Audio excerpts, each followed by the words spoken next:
Our next speaker is, a lot of you know already, no stranger to sharing his opinions. Very shy, Nick Vandergragt.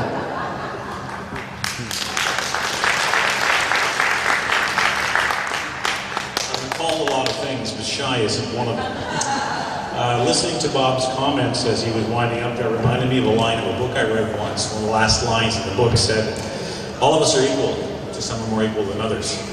And I think until we make the changes that he's talking about, then that's going to continue to be the case. And I would gently disagree with my good friend Ada here.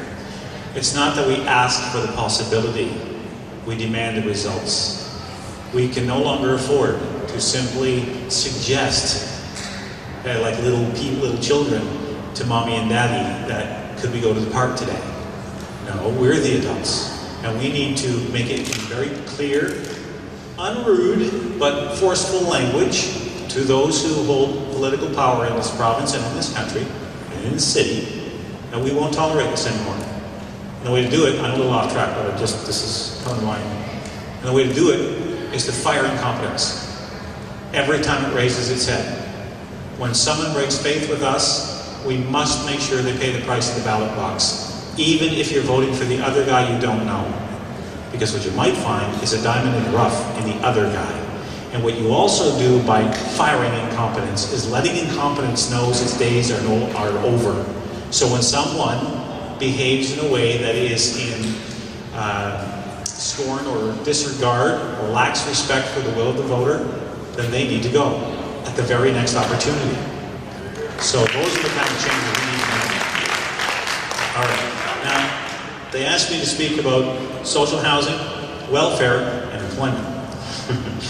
So I'll just start at the top. As far as social housing is concerned, most of us are pretty well aware of the abysmal shape that social housing is in the province, and especially here in Ottawa, where most of us have our focus. There's, the last time I looked, about 10,000 people on the waiting list to get into social housing.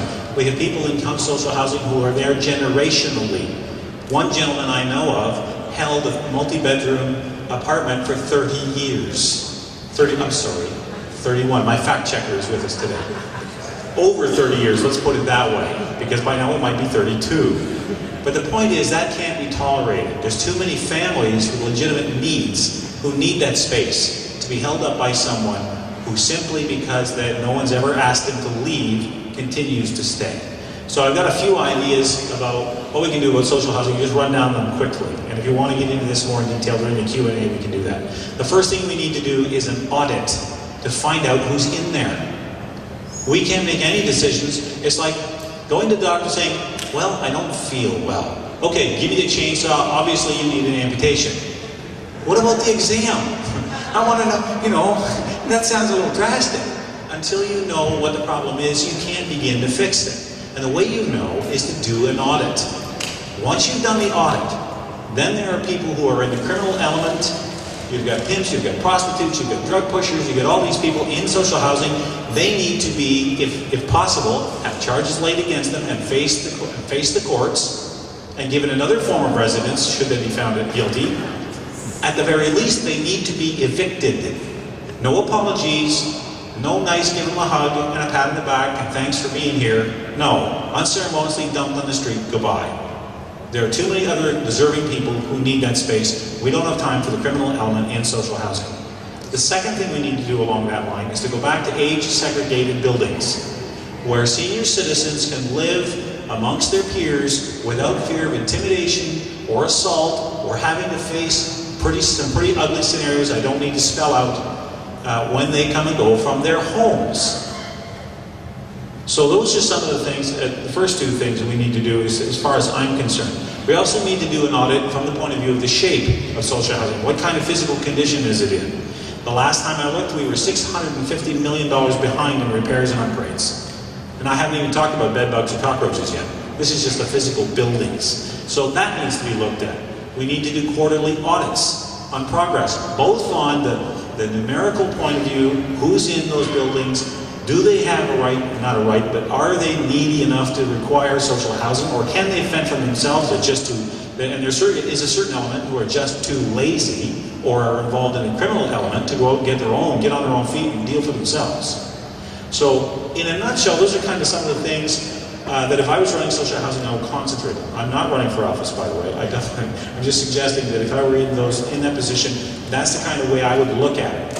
I would also consider looking at things like length of term for people who are economically deprived of other opportunities, but are not physically deprived. I don't want to see people, who are legitimately handicapped or who are senior citizens living on fixed incomes out in the street because some imaginary clock runs out.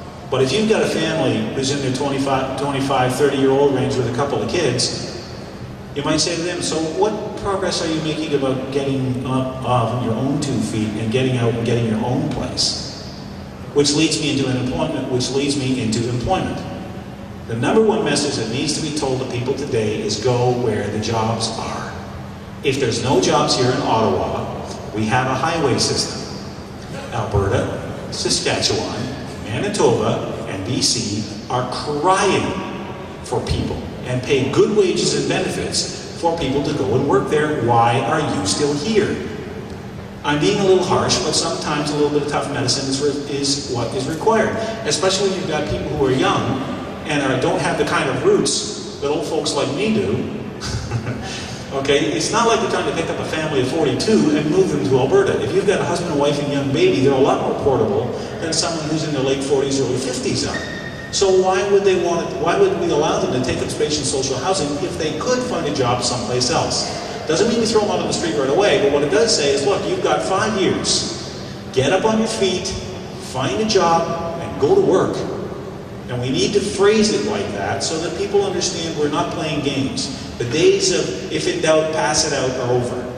Okay, those things just can't be tolerated anymore. So that brings me down to welfare. Welfare is the kind of thing, I want it to be a hand up, not a handout. I don't have any problem helping somebody who's lost a job through no fault of their own. We've seen it happen even where I work. People come and go. That's just the nature of the beast. And if they fall in economic hard times, I'm not so hard-hearted as to say, too bad, so sad, bye-bye, hope you do well. No, there's certainly places for a social safety net.